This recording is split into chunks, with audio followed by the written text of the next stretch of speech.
คืนนั้นเป็นคืนหนาวในเมืองเวียงจันทร์ฝนโปรยตกลงมาและลมเย็นสะทมสะเทือนพัดพาผ่านถนนอันมืดครึ้นคำพันธ์นั่งอยู่หน้าห้านขายข้าวเปียกเก่าห้างหน้าเซนเค็กลงนอนตัวอยู่กับพื้นภายในเครื่องนุ่งคาดของเขาข้างแมนธงผ้าหนึ่งมีเสื้อผ้าของเขาอยู่พร้อมในมื้อนั้นเขาบ่มีเงินบ่มีงานบ่มีข้าวกินและบ่มีแม้แต่ความหวังในภายหน้าเข้ามาจากบ้านน้อยในแขวงหลวงพะบางเป็นเด็กกำพร้าเคยบวชอยู่วัด2 ปีและแล้วออกมาค้นหาชีวิตในเมืองใหญ่แต่ชีวิตในเมืองบ่ได้ง่ายเวียกก่อสร้างเหมือนจะมีทุกมื้อแต่สิ่งที่มีเหลือแม่นแต่ความเมื่อยและความเหงาคำพันธ์เคยถามตนเองว่าจะมีไผจำเข้าได้บ่จะมีไผแค่หนึ่งที่ฮู้ว่าเขามีตนตัวอยู่ในโลกนี้ทันใดนั้นประตูห้านขายข้าวเปียกเปิดออกซะผู้หญิงเฒ่าคนหนึ่งเดินออกมาเข้าไปเบิ่งลางของคำพันธ์ที่นอนค้อนคูอยู่หน้าห้านเจ้านู่เจ้าแม่นจังได๋ตื่นอยู่บ่นางถามด้วยน้ำเสียงเบาคำพันธ์ย่างเฮือลึกตาขึ้นมื้อนั้นเขาได้กินแต่ควกเวียดที่ลมมาจากเพื่อนและบ่ได้ดื่มน้ำอีกเลยมาเข้ามานี้มีข้าวเปียกฮ้อนให้กินโดยบ่รอให้เข้าปฏิเสธนางพาเข้าไปหน้าในนางหลงใส่ต้นไม้บกเก่ากินของน้ำซุปข้าวเปียกลอดผ่านเหือนไม้ที่มีหูแตกของฝาในทุกหูมันแม่นกินของบ้านและความจำที่เคยมีครั้งหนึ่งในวัดเขาซื้อยังนางถามขณะที่ตักเข้าใส่ถ้วยให้ค่อยซื้อคำพันธ์สันซื้อแม่น้อยถ้าเจ้าบ่มีที่ไปอยู่กับแม่น้อยก่อนใดคำพันธ์มองหน้านางอย่างคนที่บ่เชื่อผู้คนในเมืองนี้มักขายยังก็มีแต่เงินแต่นี้แม่นข้าวและความอบอุ่นที่บ่เงินแม่น้อยได้จัดห้องหนึ่งลังหารให้เข้านอนบ่ต้องเสียค่าแต่ในให้เข้าช่วยล้างจานเก็บโต๊ะและเฮ็ดความสะอาดลังหารแทนคืนนั้นคำพันธ์นอนอยู่ในห้องในผ้าห่มที่หอมกินของสดในใจมีความสับสนแต่ก็มีความอบอุ่นที่เข้าบ่ได้รู้สึกมาโดนหลายแล้วตอนลับตาเข้าคอยพูดออกมาแบบไร้เสียงแม่และนั้นแม่นคืนทำอิฐที่เข้ารู้สึกว่าตนเองอาจจะยังคงมีคนเฝ้าฮ้ออยู่ที่ใดสักแห่งเช้าหน้าถัดจากคืนที่ฝนตกที่คำพันธ์ได้นอนอยู่ในห้องลังหารของแม่น้อยกินน้ำซุปของข้าวเปียกฮ้อน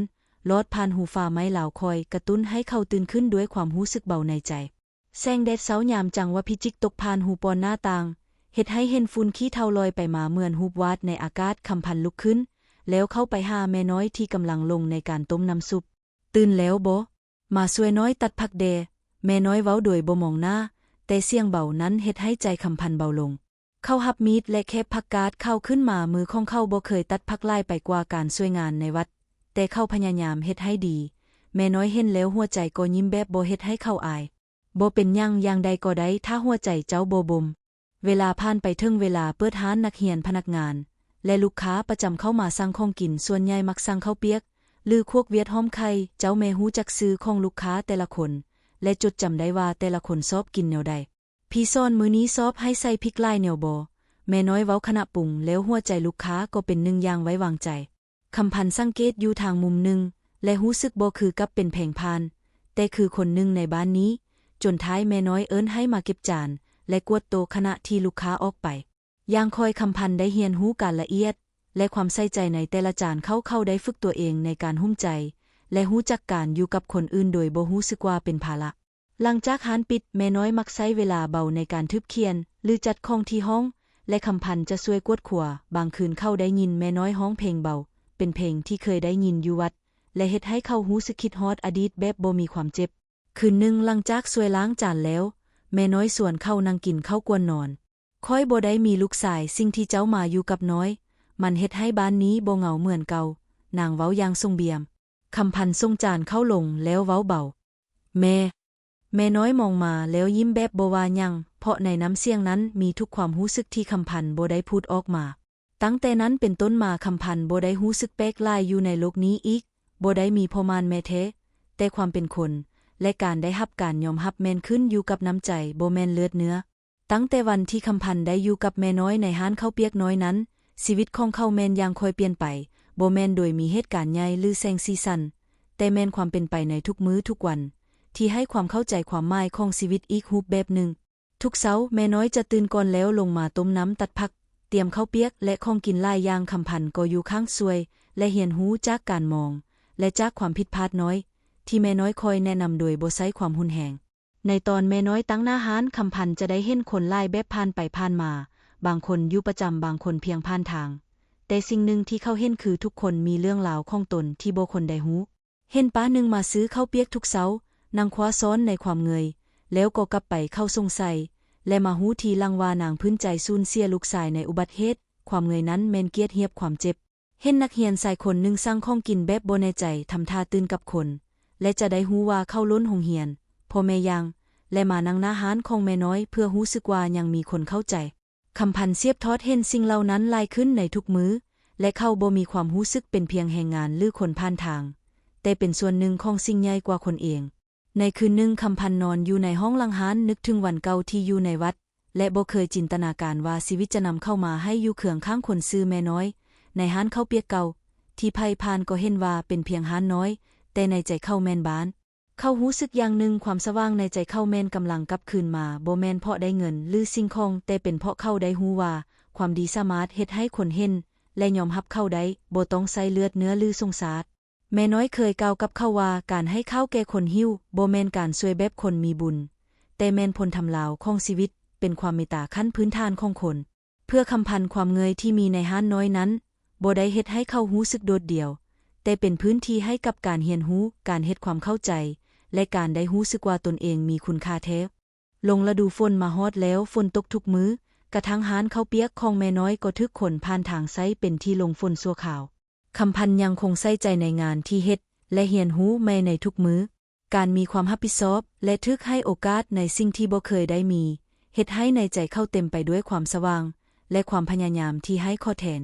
ในคืนหนึ่งฝนตกหนักลมพัดแรงและถนนเป็นน้ำข้นไปทั่วลูกค้าบ่ล่ามามีแต่คำพันธ์แม่น้อยและเครื่องเคือนของห้านในความสงบกระทั่งทันใดนั้นก็มีผู้ชายคนหนึ่งผิวหน้าสำเซบเสื้อแขนยาวแต่เขียวลมเข้ามาในห้านแม่น้อยยิ้มแต่ขนึบหลังจากมองเห็นแสงตาของเขาคำพันธ์เข้าไปใกล้เพื่อต้อนรับแต่จากน้ำเสียงและอากาศเขาหูสึกทึกคุกคามอย่างให้เฮ็ดมีเล่าบ่ผู้ชายถามสั้นด้วยเสียงขึมห้านนี้บ่ขายของมืดขอโทษเด้อแม่น้อยตอบไปด้วยความใจเย็นงั้นมีหยังกินได้บ่ค่อยบ่ได้กินมา3 มื้อแล้วสายตาของเขาเส้นว่าแม่นจริงแม่น้อยบ่รอให้เขาต้องถามต่อนางไปตักข้าวเปียกใส่ใจปรุงซึ่งล้างจานของเขาอยู่ตัวหนึ่งคำพันธ์มองสถานการณ์ทั้งหมดด้วยความระวังตื่นตนแต่พอเห็นผู้ชายนั้นถือถ้วยเข้าขึ้นและน้ำตาลเข้าหน้าเข้าหูดีสิ่งที่กำลังเกิดขึ้นบ่แม่นอันตรายแต่แม่นความทุกข์ทนของคนก่อนที่ทึกลมตีขนึบจนบ่เหลือวังแม่น้อยความเจ็บของคนบางครั้งมันบ่จำเป็นต้องมีสาเหตุคำพันธ์เว้าขณะที่ล้างถ้วยอยู่ข้างหลังแม่นอย่างนั้นละลูกค่อยเคยเห็นคนที่เฮียกหงเพศว่าใจคาดเนื่องจากไม่มีไผฟังเข้าจนตัวเองก็บ่ฟังตนเองแม่น้อยตอบผู้ชายนั้นกินจนหมดลงถ้วยและขอบใจด้วยเสียงที่สั่นค่อยคิดว่าบ่มีไผอยากเห็นหน้าเฮาอีกแล้วแต่ในห้านนี้ค่อยรู้สึกว่าค่อยยังเป็นคนแม่น้อยยืนบางอย่างให้เขาแม่นเข้าเป่าหอมอย่างเบาถ้าเจ้าอยากกลับมาบอนนี้จะมีตะวางไว้ให้เจ้าเซหมอหลังจากผู้ชายนั้นออกไปแม่น้อยกลับมากับความเงยที่เคยสิ้นแต่เป็นความเงยที่มีแสงวังเฮือนนี้เฮือนน้อยหลังนี้บ่แม่นแค่ห้านขายข้าวเปียกแต่แม่นบอนที่ผู้คนที่วางปอนจากทุกบอนมาเพื่อได้รู้สึกว่าตนเองยังเห็นความดีอยู่ในตนและสำหรับคำพันธ์การเห็นความเจ็บของคนก่อนแม่นบทเรียนที่ใหญ่ที่สุดของชีวิตหลังจากคืนฝนที่มีผู้ชายแปลกหน้าเข้ามาในห้านชีวิตในห้านข้าวเปียกแม่น้อยของคำพันธ์และแม่น้อยก็เห็นความเป็นไปเป็นมาอย่างค่อยแปลงไปคำพันธ์มีบทบาทหลายขึ้นบ่แม่นแต่เป็นผู้ช่วยเฮ็ดครัวแต่เป็นคนฟังและเข้าใจเรื่องราวของลูกค้าทุกคนที่ผ่านเข้ามาพวกเขาให้ซื้อโต๊ะทีนึงว่าโต๊ะคืนบ้านตัวนี้แม่นบ่ได้สำหรับลูกค้าที่จองมาแต่เป็นบอนที่ลุดให้เล่าคนเหล่านั้นที่หาบอนไปบ่ได้บ่จำเป็นต้องเว้าบ่จำเป็นต้องอธิบายเป็นแค่บอนนึงให้นางได้รู้สึกว่าตนเองยังมีคนเข้าใจคำพันธ์เริ่มเขียนโดยรูปเสียงของเขาเองในได้อารมณ์น้อยเขียนเทิงลูกค้าที่ผ่านมาเขียนเทิงความเจ็บและความหวังของเขาในเวลาที่ต่างกันกระดาษเหล่านั้นทึกแม่น้อยเก็บไว้ในกองน้อยใต้โต๊ะนางว่ามันแม่นคำอวยพรของคนเจ็บที่กำลังกลับมาเป็นคนในหลายคืนคำพันธ์ได้ยินความเงยที่คือกับดงปลาคืนและคืนแต่วันหนึ่งในตอนกลางคืนขณะที่เขากำลังจัดการข้างหลังห้านก็มีคนตะโกนเข้ามาจากข้างนอกความคุ้นหน้าของเสียงนั้นเฮ็ดให้จึงใจคำพันธ์มันแม่นเสียงของพอเขาพอข้องคำพันธ์มาพร้อมกับเล่าพื้นของเขาสายตาเต็มไปด้วยความโกรธแค้นเขาเริ่มด่าคำพันธ์เกี่ยวกับการลดภาพของครอบครัวและว่าเขาแม่นความอายของสมบัติตลด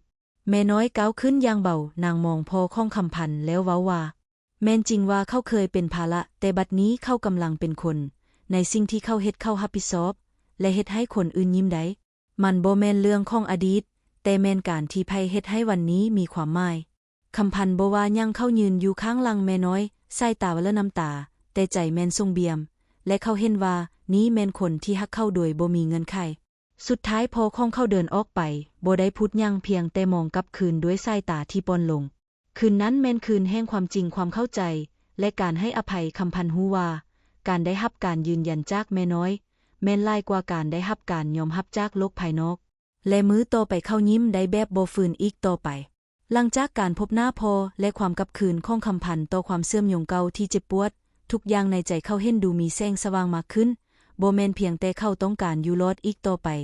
แต่เขาเริ่มมีความหวังเริ่มรู้สึกว่าเจ้าชีวิตนี้อาจจะมีทางไปของมันแท้หลายเดือนผ่านไปเฮือนน้อยของแม่น้อยและคำพันธ์กลายเป็นบอนที่หลายคนระบุว่ามันบ่แม่นร้านขายของกินแต่แม่นที่พักใจผู้คนผ่านเข้ามาบ่แม่นเพื่อสั่งอาหารอย่างด่วนแต่เป็นเพื่อได้รู้สึกว่าตนเองยังทึกฟังแม่น้อยและคำพันธ์ได้แบ่งหน้าที่กันอย่างกรุณาแม่น้อยยังเป็นผู้คุมครัวแต่ในหลายมื้อแม่นคำพันธ์เป็นคนออกรับหน้าลูกค้านี้แม่นบ่ใช่การตั้งใจแต่เป็นสิ่งที่เกิดขึ้นเองเมื่อผู้คนเห็นว่าเขาเป็นผู้ฟังที่สุดจริงมื้อหนึ่งมีแม่หนึ่งพาเด็กน้อยของนางที่อายุประมาณ8 ปีมาที่ร้านดวงตาของเด็กน้อยเบิ่งเข้มและมีแววไม้ในใจนางบ่กินและบ่เว้าแม่น้อยได้แต่วางของกินให้และบ่คาดหวังคำขอบใจคำพันธ์เข้าไปนั่งกับเด็กน้อยเข้าบ่ถามและบ่เว้าหยังเผยแต่แบ่งเข้าเป็นคำน้อยและกินพร้อมกันคืนนั้นเด็กน้อยกลับไปและทุกมื้อถัดมานางก็กลับมาหลังจากผ่านไปประมาณเดือนเด็กน้อยผู้นั้นเว้าคำในขณะที่คำพันธ์กำลังเปิดกระปุกน้ำลุงบ่จดค่อยแล้วบ่คำพันธ์หันหลังกลับมาและยิ้มเข้าคาดคำแต่ในใจอุ่นวางเหมือนได้เห็นแสงเหือนในคืนมืด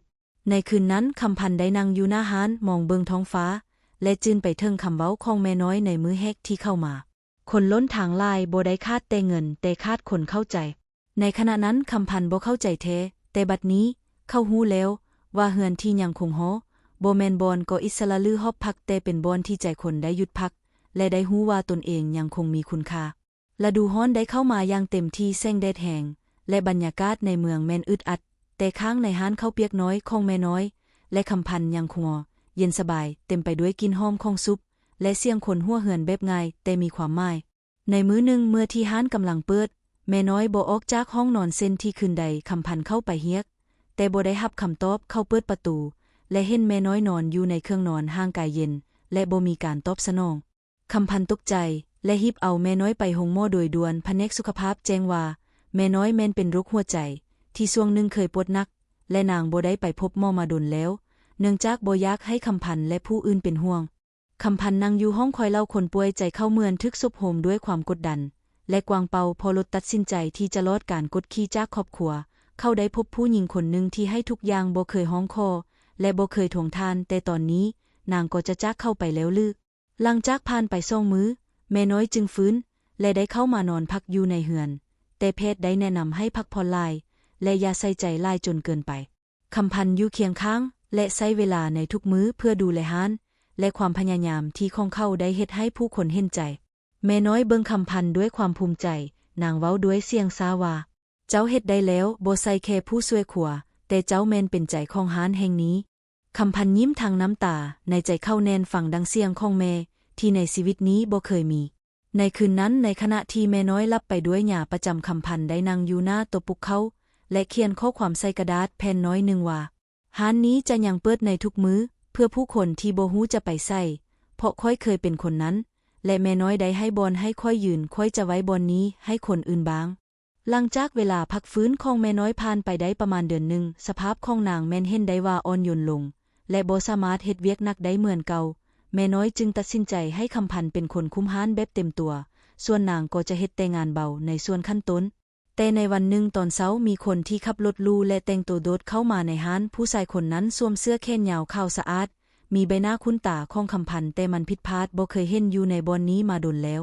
ผู้ชายนั้นแมนสุวินเป็นหมู่เก่าสวายในสถาบันศึกษาของคำพันธ์และคนที่เคยไปจากบ้านพร้อมเขา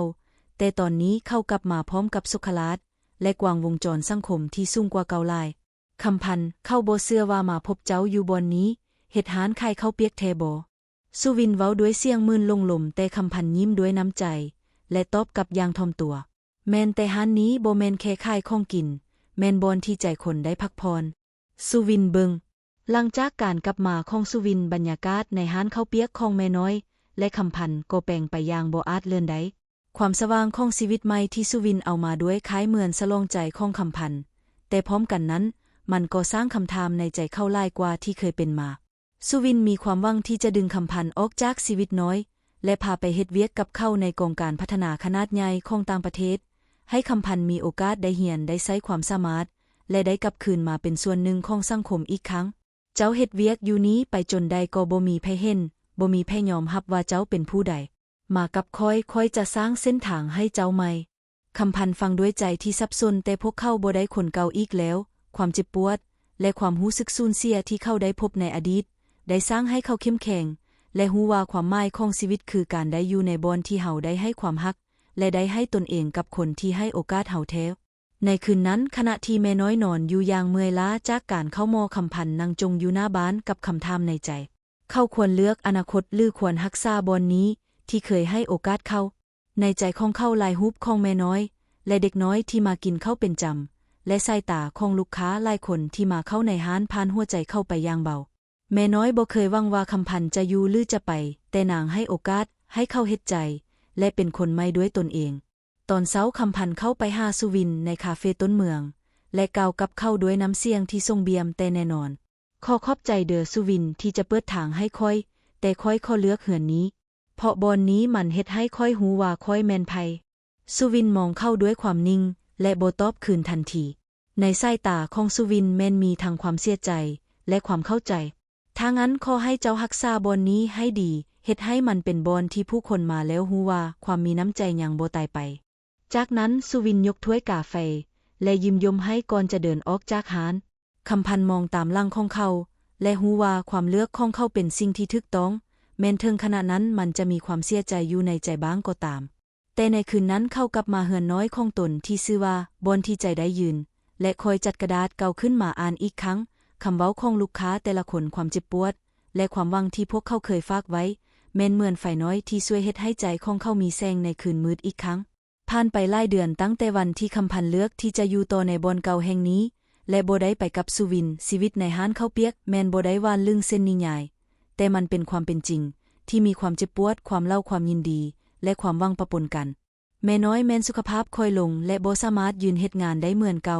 แต่นางยังอยู่และมีรอยยิ้มเหมือนเคยนางเว้าถึงความตายด้วยความเข้าใจ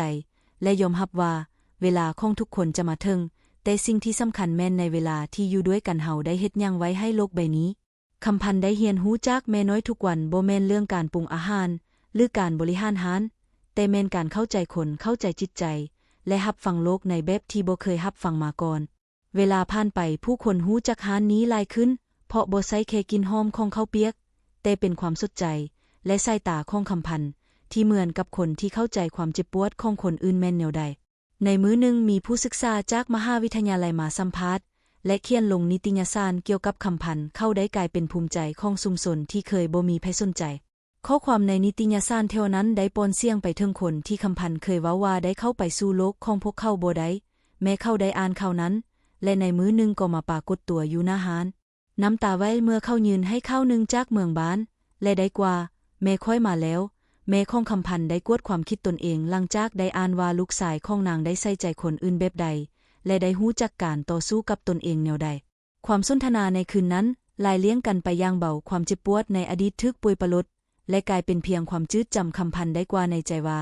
แม่ของเขาบ่ได้เป็นคนบ่ฮักแต่แม่นคนที่ยังบ่รู้จักฮักอย่างทึกทางเท่านั้น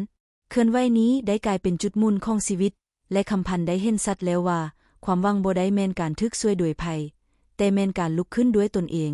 และให้โอกาสคนอื่นได้มีความหวังอีกครั้งในหนึ่งมื้อต่อมาคำพันธ์ได้เฮ็ดกระดาษใหญ่แผ่นหนึ่งติดไว้ที่กำแพงในห้านในนั้นเขาเขียนว่าเฮือนนี้เป็นของทุกคนบ่ว่าเจ้าจะผ่านอดีตหรือบาดภัยที่ใดบนนี้จะมีที่ให้เจ้ายืนอีกครั้งและข้างลุมมีกองหนึ่งที่เขียนว่าเขียนเรื่องของเจ้าไว้ที่นี้ถ้าเจ้าอยากให้ไผสักคนรับฟัง